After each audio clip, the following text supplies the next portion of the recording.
side 2 for the Vindicators for a little close to an year now. So I want to bring those kind of military squad lead tactics that I've learned in plant side over here, and also pair that with a bunch of awesome stuff that I've done in past MMOs and raiding and PvP and PvE. And sounds good. So that being said, we'll do kind of a roundtable with all the acolytes, everybody else in the room later on. But on to that. I think we got Kai next. No, we got Echo. Okay, cool. So I'm just gonna kind of run through a couple things. You'll notice that some people have crafting icons next to their name. And there's a process that we want to go through because just that so everyone doesn't have a crafting icon. We want to make sure that you devote your time to a specific crafting. You are taking what we would call maybe a crafting oath. Basically just saying if a guildie needs something created, you'll create it for them as long as the crafting items are supplied without a crafting cost. Pretty simplistic, normal guild rules, but just to make sure that that's the thing. So we don't want to hear guildies charging other guildies for crafting icons. Not icons, I mean crafting items. Other than that, just make sure it's the one you're going to choose so that we're not constantly switching your crafting icon. So yeah, if you already know that you're going to be a certain crafting icon after the meeting, just let any officer know, and we'll get you your crafting icon. And I know that when 2 months go down the road, we're gonna go through each person and actually figure out, if they haven't already decided by then, which one they're doing, because we'd like everyone to at least pick something.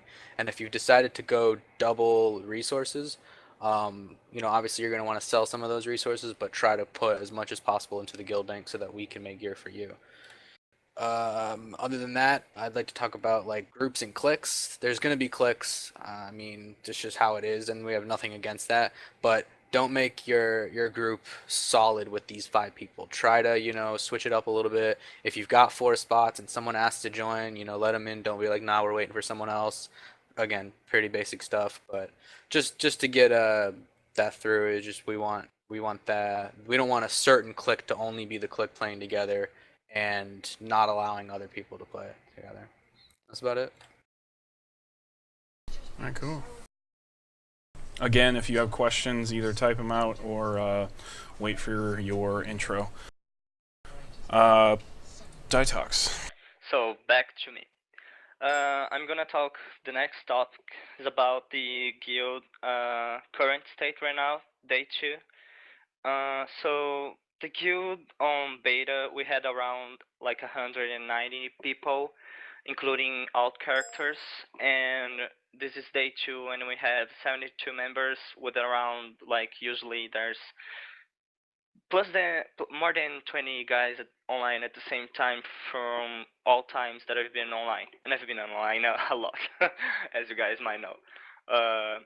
We're recruiting people while we're leveling up, and if we see someone on a quest that is doing a good job, we mention about the guild, ask them if they want to join. I think lots of you guys might have joined a guild like that. Right now, the guild bank has one tab. Shai's gonna talk about it later. The guild has a tax of 5%. It's really nothing. You're not gonna even feel it. And there are no raid groups formed yet for obvious reasons. There's no one at that point yet. So yeah, that's the current state of the guild. I want to interject here. People, if you guys are tabbed out of the game, just listening to this, make sure you tab back in to make sure you don't get booted. I have a question. User What's joined your the channel. future with all the perks and everything that's going to be going on? So I can answer it, but if you guys can hold them for the later, or type them out, please. The future for guild purchases for influence, I assume you're asking? Yes, sir. We're doing, we're gonna instantly buy the influence enhancer for the 7-day buff for everyone, so that way we get more influence rolling in, and then we're gonna do a second guild bank tab, and then from there the sky's the limit. We really need that second guild bank tab because during beta it filled up pretty quick. But on with that. Let's move on. Who's next? Wait, did we talk about the groups and cliques? Yeah. Yes. Yep. Okay, so it's me again. I'm gonna talk a little bit of the TeamSpeak and how the channels work, each channel. So the channel we're in right now, it's supposed to be meetings and stuff like that. Other than that, if you're here, it basically means you don't have a group and you want to be in a group, or you just like farming or something like that. But if you're in the main channel, we're gonna try to sort you out and put you together with someone on around your level and that's doing the same thing as you. The recruiting channel down there, the last channel, is meant only for the officers and leaders to recruit new people. So, yeah, that's only for the new people that are being interviewed. The cupcake channels on TeamSpeak, they're meant for groups. So if you're in the main channel and said, "Oh, let's group up," so jump up to a cupcake group, and as you do that, please, at least one of the guys added the TeamSpeak nickname, and try adding like level XX, adventure, or questing, and the location. So if people get on the main channel, see what you're doing, they can just hop there and join you guys. The badass channels, they are meant for PvP. I think you guys know that already. So same thing. If you have a group on T1 PvP, edit your name, put T1 PvP, and then people can join you on that. Another thing about TeamSpeak, try not to speak over each other, mainly if they're a rank above you, just out of respect. And if you have something to add or to correct about something that someone said, wait for him to be over with whatever he's saying, and then you can talk. Or else it's gonna become a mess, and we don't want that. So yeah, that's about it for TeamSpeak. Oh, cool. On to Kai. Okay. How you guys doing today? Good, brother. How you doing, man? Pretty good. Okay, we're going to talk a little bit about leveling curve, realistic leveling, and power levelers. Basically, while playing the game, you're going to come into players that race for the world first, the server first, like server first warrior, medics, etc. Although one thing should be mentioned is the leveling curve in WildStar. For those of you that have been a part of the WildStar beta, you might already have felt that level 1 to 20 seems painless and non-grindy. You seem to have just followed through the content. Although starting right around level 22, you're probably, which is going to be about White Veil, the curve jumps. It jumps pretty significantly. You have to pay attention more and be a little bit more cautious about what you pull and how much you do pull. Especially true here in the Vindicators, since we are on a PvP server. White Veil is the first contested zone, and there's probably, I think, what is there, Robin, 3 or 4 guilds on the Dominion side that are looking for about 4 or 5 of us on the side. Yeah, we've got so we chose Widow in conjunction with 4 other guilds, 2 of them being on the Dominion. It's Viking Nation and Umbra, and then we've got 2 on our side that we all personally know, and that is Echelon and there was one other one. It's Imperial Army, I think. Yeah. That's Yep. So look for them on the battlefield and help them out. We have no official quote alliance with them on our side or against them, but maybe on down the road we might be doing something fun, like a some kind of charity event or big world versus world event. Guild Wars 2 talk, jeez. But those kinds of things, we might be doing those things. So Widow wasn't just that's where we want to go. We all talked about it, all of our guilds, all of the officers. So go ahead, Kai. Okay, and to answer your question, no, there's no alliance or ceasefire with them. We see them, go ahead and kill them. I mean, don't be afraid to, because they're going to do it to you.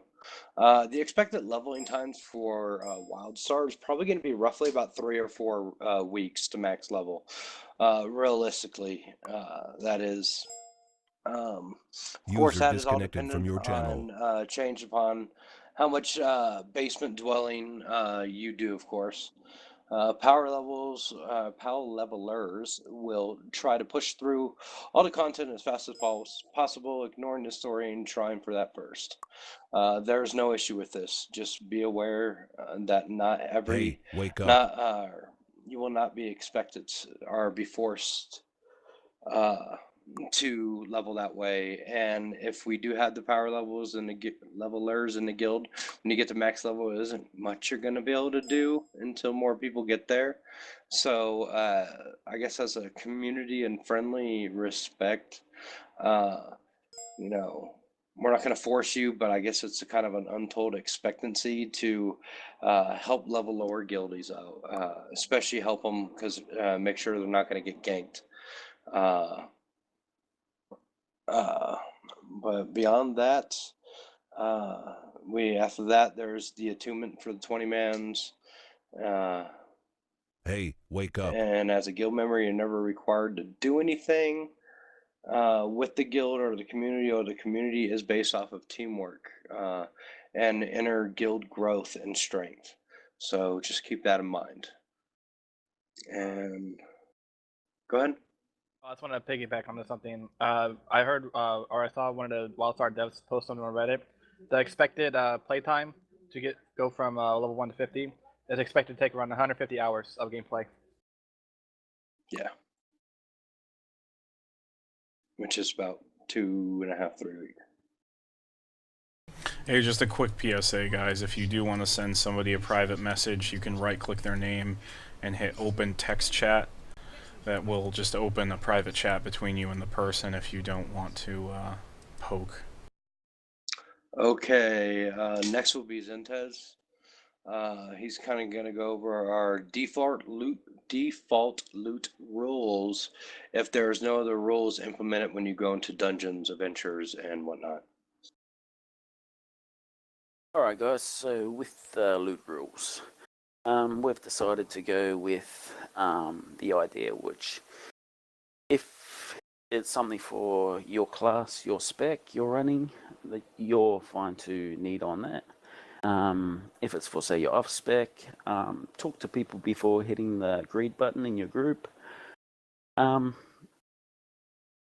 If you're in a group with, say, pugs, work out with them what they want to do with the loot. Don't just start rolling need on everything. We don't want to be looking as a guild of ninja looters. And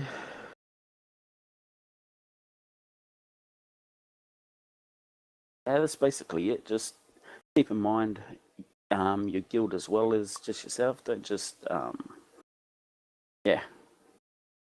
Can I step in and supplement that? No. Go ahead, Tasha. Pretty much. Loot rules are designed to be flexible, which is why we generally tend to have a greed first thing. It's the middle step. If everyone greeds by default, then somebody can step up if they really want something and clear it with the group. Or somebody can pass on the roll if they want everyone else to have it, because they've already got one of those or 5 of those. So it's the most flexible tier, which is why we're going with greeting first.